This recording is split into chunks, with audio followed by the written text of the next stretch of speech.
দেখো বাবা, রান্না বান্না জানো তো? না জানলে বলে দাও, আমি না হয় তোমাকে শিখিয়ে পড়িয়ে নেবো খন, কিন্তু আমাকে যেন বিপদে ফেলো না। আর কত দয়া করবে আমার উপর, আমি একাই পারবো। এটা সোনার মা রান্না করেনি, তাই কে করেছে?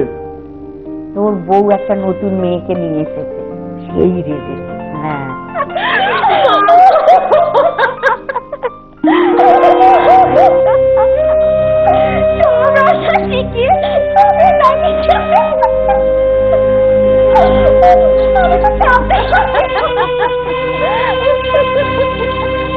বহু চেষ্টায় ডাকাতগুলোকে ধরা হয়েছে কর্তামশাই। ভেবেছিলাম চাপটাপ দিয়ে ডাকাতির মালপত্রগুলো উদ্ধার করতে পারবো, কিন্তু কিছুই প্রায় পাওয়া গেল না, বুঝলেন। ভাগ বাটোয়ারা করে সব হজম করে নিয়েছে। আমার বৌমার কোনো খবর পেলেন? সে কি আদৌ বেঁচে আছে? ডাকাত সর্দার বলছিল ওদের দলের এক আধজন নাকি আপনার বৌমাকে বৌমাকে বৌমাকে কি সঙ্গে নিয়ে যেতে চেয়েছে, কিন্তু সর্দারের ধমক খেয়ে সে সাহস আর হয়নি। তারপর কি হলো? কাজেই ওকে ওরা ওখানে ফেলে রেখেই চলে যায়। ডাকাতগুলোর কি ব্যবস্থা হয়েছে? আগে বলছি ওদের শাস্তির কি ব্যবস্থা করেছেন? শুনানি তো এখনো হয়নি। শুনুন, ওই ডাকাত সর্দারের কিন্তু আমি ফাঁসি চাই। যে লোকটা একটা অসহায় মেয়েকে গভীর জঙ্গলের মধ্যে ফেলে চলে যায়, ফাঁসি ছাড়া তার আর কিচ্ছু হওয়া উচিত। কিন্তু অন্য একটা ব্যাপার আপনাকে কথা বলি, আমার যা ক্ষতি হয়ে গেছে, এরপর আমাকে কিছু বলতে আপনার সংকোচ হওয়া উচিত না। বলুন না। এই ডাকাত দলকে ধরবার জন্য সরকার বাহাদুর আমাদের পুলিশ বিভাগকে অভিনন্দন জানিয়েছে। আগামী রবিবার মনোহরপুর মাঠে একটি সম্বর্ধনা সভার আয়োজন করা হয়েছে। আপনি যদি একটু দয়া করে আসেন। কি করে বলতে পারলেন আপনি এই কথাটা? আমার দেয়াই মশাইকে আমি কি জবাব দেবো? কত বড় ক্ষতি হয়েছে বলুন তো আমার? আমার ছেলের কাছে আমি কি জবাব দেবো? সে কলকাতায় পড়ে রয়েছে, আর আপনি বলছেন আমাকে সম্বর্ধনা নিতে? যান, আপনি নিজে যান, যে ফুলের মালা গলায় পড়ুন। সম্বর্ধনা নিতে বলছে? যান, আমাকে বিরক্ত করবেন না। আমি তবে এখন আসি। আসুন। শুনুন, ওই ডাকাত সর্দারের কিন্তু আমি ফাঁসি চাই, নইলে স্বয়ং আমি লাট সাহেবের কাছে যাব।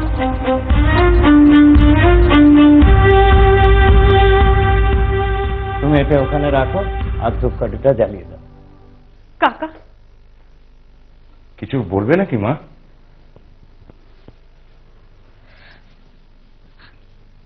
এটা কি ঠিক হচ্ছে?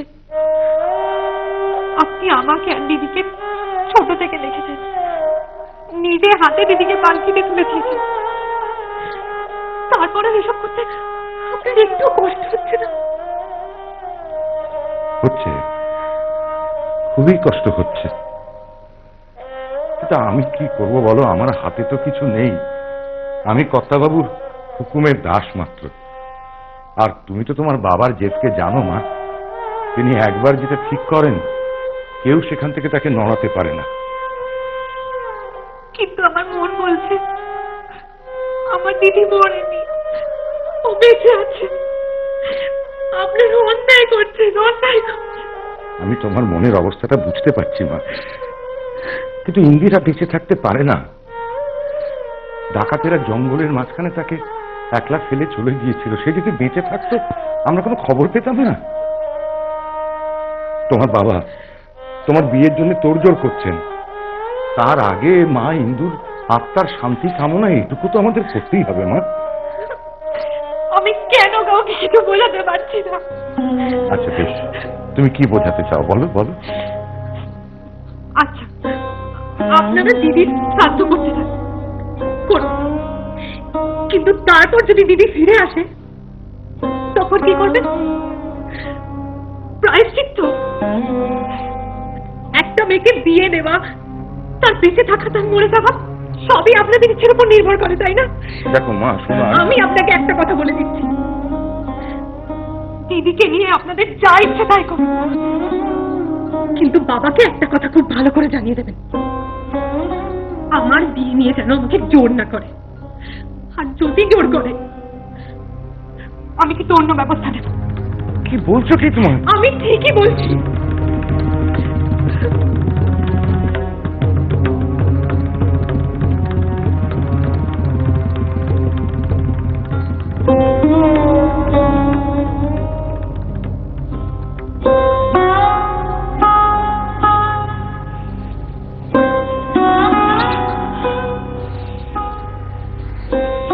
আমাকে দেখে ভয় পাচ্ছিস মা?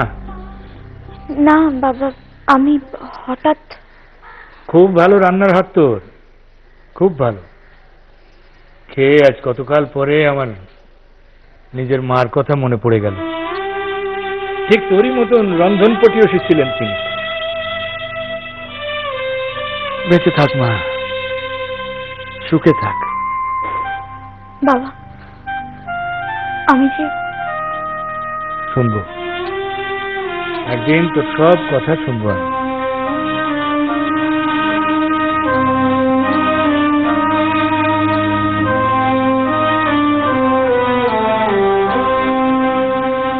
গো দিদি, কর্তাবাবু তোমাকে কি বলছিলেন গো?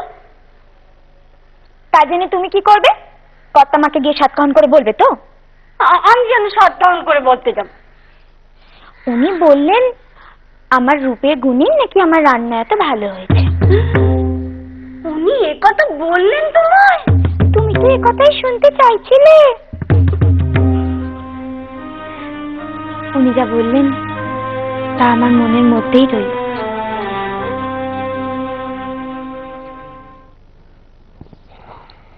কার চিঠি গো? কে লিখেছে? বেআই মশাই। বেআই মশাই চিঠি পাঠিয়েছেন? কি লিখেছেন? লিখেছেন আমাদের বৌমা তিনি আদ্য শ্রাদ্ধ করছেন। কি লিখেছেন আমাদের তিনি দায়মুক্ত করে দিলেন, এখন ইচ্ছে করলে আমরা আমাদের ছেলে বিয়ে দিতে পারি। বেআই মশাই নিজের হাতে কথা লিখে পাঠিয়েছেন? দেখো, তার হাতের লেখা তো আমার জানা নেই, তবে যখন ধার করেছিল তখন ওই ঋণপত্রের মুসাবিদা করেছিল তার উকিল মশাই। তবে নিজে তিনি এইখানে একটা ছোট্ট সই করেছিলেন।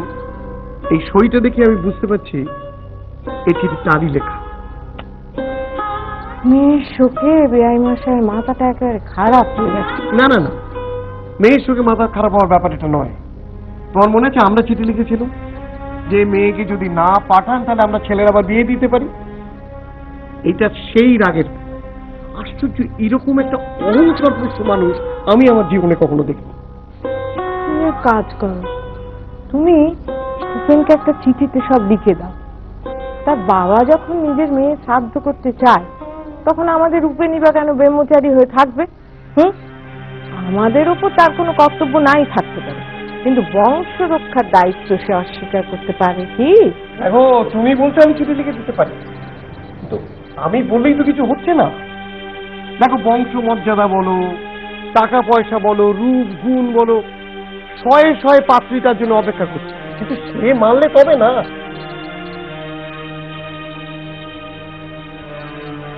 তাহলে তুমি একটা কাজ করো। কি বলো তো? তুমি হুসেনকে এসব কথা লিখো না। তুমি লিখে দাও আমার খুব অসুখ, সে যদি তার মাকে একদিনের জন্য একটু ভালোবেসে থাকে, সে এসে এখন তার মায়ের পাশে দাঁড়ায়। নববিষ্ণু পাদার্থম সম্ভূতে গঙ্গে শ্রীপথ দামিনী ধর্মাত্র দীতি বিখ্যাতে ত্রিষু লোকেষু সর্বপাপ হরজাহ্নবে নম প্রাতর্নিশি তথা সন্ধ্যা মধ্যাহ্নেদি গোত্রায়া প্রেতয়া ইন্দিরা দাস্যয়া এতত্তে ত্রিপতামেত সগঙ্গদকং নম। জলটা এখানে দিন।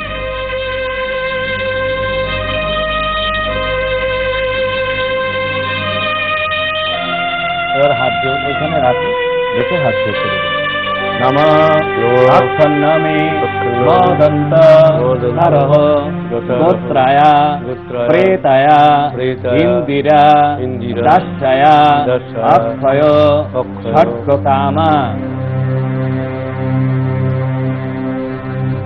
আমি পাত্রপক্ষকে এক্ষুনি মেয়ে দেখাবার আয়োজন করছি।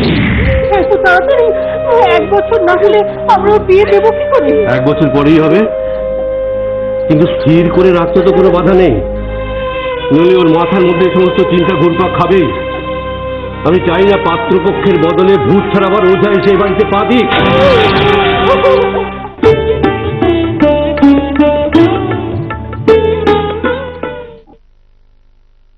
দারোগাকে এইভাবে ছেড়ে দিয়ে মোটেই ঠিক কাজ করেননি। সেই ডাকাত ধরে সংবর্ধনা নিলে নাকি ডাকাতদের ফাঁসিতে লটকালে তাতে আমাদের কি দায় আসে বলুন তো? আর ওইসব গয়না গাটি তাতেই বা আমাদের কি দরকার? কি মেয়েটার কথা একবার ভাবছেন না? মেয়েটার কি দোষ? তার হদিশ না পাওয়া পর্যন্ত আমরা কি আশা ছাড়তে পারি?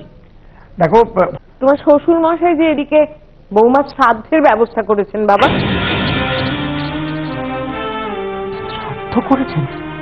হ্যাঁ, হয়েও গেছে।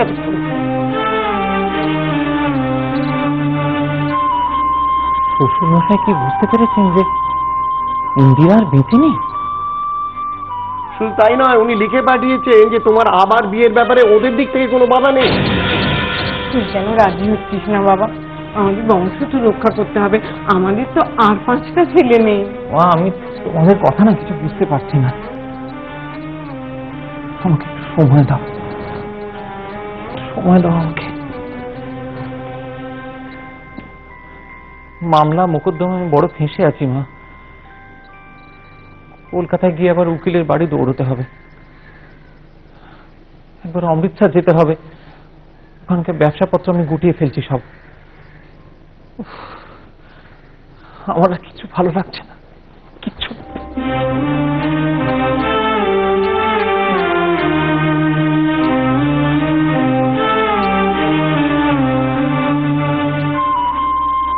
আমাকে নিয়ে তোমার কি খেলা ঠাকুর?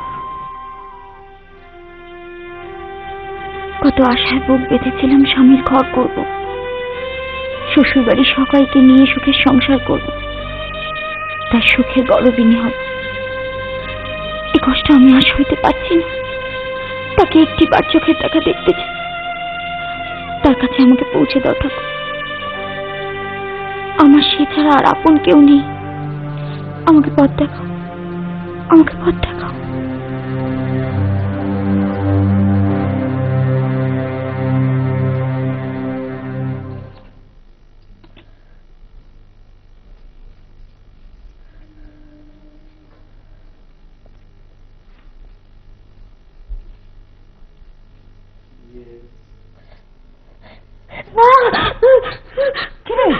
কি হয়েছে? স্বপ্ন দেখেছিস?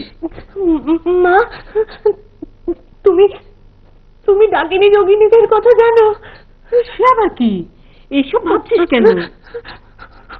আমি জানি না কেন, আমার হঠাৎ করে মনে হচ্ছে ওরা দিদিকে ওদের কাছে ধরে রেখেছে। মা, কি বলছিস তুই? আমি গল্পে পড়েছি ওরা ওরা গভীর জঙ্গলে বাস করে, চাঁদনি রাতে নাচ গান গায়। দিদিকে ওরা হয়তো ওদের সাথেই আটকে রেখেছে। কমলা, কমলা, ডাকছো মা? শিগগিরই কর্তাবাবুকে ঘুরে আসতে বলো, আর পিসিমাকে পাঠিয়ে দাও। তুমি আমার কথা বিশ্বাস করছো না, তাই না? সত্যি বলছি। আশ্চর্য, এসব কথা কেন ভাবিস মা? এসব কথা একদম ভাবিস না। শোন না, তোর দিদি আর নেই, আমরা তার শ্রাদ্ধ করে দিয়েছি তার আত্মার শান্তির জন্য। সে আর কোনোদিন ফিরে আসবে না কামিনী। বৌমা, শোনো না দিদি, মেয়ের কথা শোনো। বলছে ওর ধারণা জঙ্গলের ডাকিনীরা নাকি ইন্দুকে লুকিয়ে রেখেছে। এই ভর দুপুরে ওরকম অলক্ষণের কথা বলতে নেই মা। অলক্ষণের কথা বলতে না গো পিসি, ওটা সত্যি হয়, সত্যি হয়। কি হয়েছে? এমন অসময়ে তলব কেন? দেখ না, তোর মেয়ে কি সব বলছে। ইন্দুকে নাকি কারা ডাকিনী বানিয়ে রেখেছে। ডাকিনী বানিয়ে রেখেছে বলছো কেন? ওরা যাকে ভালোবাসে তাদের ক্ষতি করে না, দিদিকেও হয়তো। তোমার দিদি আর বেঁচে নেই মা। তুমি যদি সবসময় একই কথা ভাবো তাহলে তো অসুস্থ হয়ে পড়বে। কিন্তু বাবা, কোনো কিন্তু নয়, কোনো কিন্তু নয়। তোমার জামাইবাবু মেনে নিয়েছেন, ইন্দু আর ফিরে আসবে না। এ কথা কি করে বলছো তুমি? এইমাত্র আমি তার চিঠি পেলাম। সে আমাদের সবিনয়ে জানিয়েছে ব্যবসার কাজে তাকে দূর প্রদেশে যেতে হচ্ছে, নইলে সে বাড়িতে একবার দেখা করতে আসতো। সে চিঠিতে এটাও জানিয়েছে সে আবার বিবাহের কথা ভাবছে না। ইন্দু না থাকলেও তার সঙ্গে আত্মীয়তার বন্ধন সে অস্বীকার করতে চায় না। পোড়া কপাল আমাদের, এমন স্বামী থাকতে স্বামী ঘর করতে পারলো না। দিদি, তোমাদের দুজনকে আমি একটা দায়িত্ব দিচ্ছি। তোমরা কখনো কামিনীকে চোখের আড়াল করবে না। যত তাড়াতাড়ি সম্ভব ওর মাথা থেকে আকথা কুচিন্তা দূর করাও। আমি পাত্রপক্ষকে এক্ষুনি মেয়ে দেখাবার আয়োজন করি। এত তাড়াতাড়ি?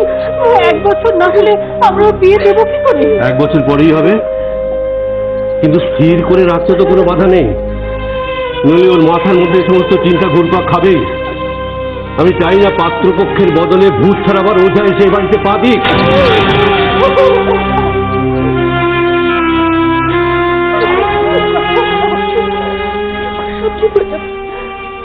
সত্যি কি ইন্দু মরেছে? ডাক্তার তোকে মেরেছে? গৌরী গ্রামের গোড়াই খুঁড়ো তাকে দেখেছে। দেখি সেদিন তার সাথে হাতে দেখা হয়েছিল। সে বললে জঙ্গলের শেষে একটা বুড়ি থাকে, তার ঘরে তাকে ইন্দুকে দেখেছে।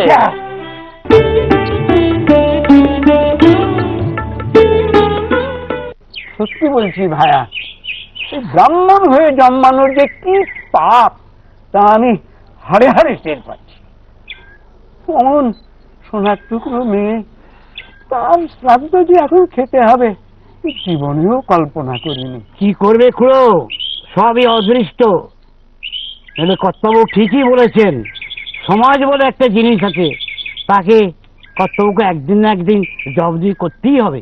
পরমা বড় ভেঙে পড়েছেন। তাও তো অনেকটা সামনে নিয়েছে। কি করবে বলো? কতদিন আর মেয়ের শোক করে নিয়ে থাকবেন? হ্যাঁ, এতদিন তো ইন্দু মাই সেই সংসার সামলে রেখেছে, এখন ওই কর্তামাকেই সবকিছু সামলাতে হবে। উপায় কি? সবই জীবনের খেলা, নইলে অত বড় শোক, পুত্রকন্যা মৃত্যুর শোক, স্রোতের টানে, জীবনের টানে একদিন না একদিন তাকে বলতেই হবে, বলতেই হবে। আচ্ছা, সত্যি কি ইন্দু মরেছে? ডাক্তার তোকে মেরেছে? গৌরী গ্রামের গোড়াই খুঁড়ো তাকে দেখেছে। দেখি সেদিন তার সাথে হাতে দেখা হয়েছিল।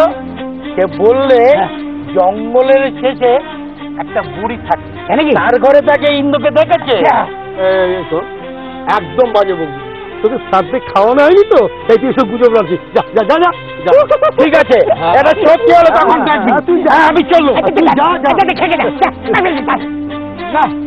আমাদের সঙ্গে আর এখানে বসা যাবে না। আমি কিছু বললাম নাকি? বসা যায় না। পাখি বলো তারে, সে যেন গনিরে ফেরে, পিরিতের মালা গেথে আছি পথ চেয়ে, আমি আছি পথ চেয়ে, পিরিতের মালা গেথে আছি পথ চেয়ে। একদিন আগেও ছিল অচেনা, আর আজ মনে হয় ও আমার বড় আপনজন, যেন আমার মায়ের পেটের বোনা। কি জাদু আছে ওর মধ্যে? আমাকে ছেড়ে দাও, ছেড়ে দাও। আমার রূপ যৌবনে সত্যি আমার হাতে তৈরি, আমার কপাল পড়ে, তবু এরা পড়ে না কেন? শুধু যেখানে চাই এরা আমাকে পড়ান। এত রাতে তুমি যাবেটা কোথায়? হ্যাঁ, আর কেউ না থাকো, মা গঙ্গা তো আছে।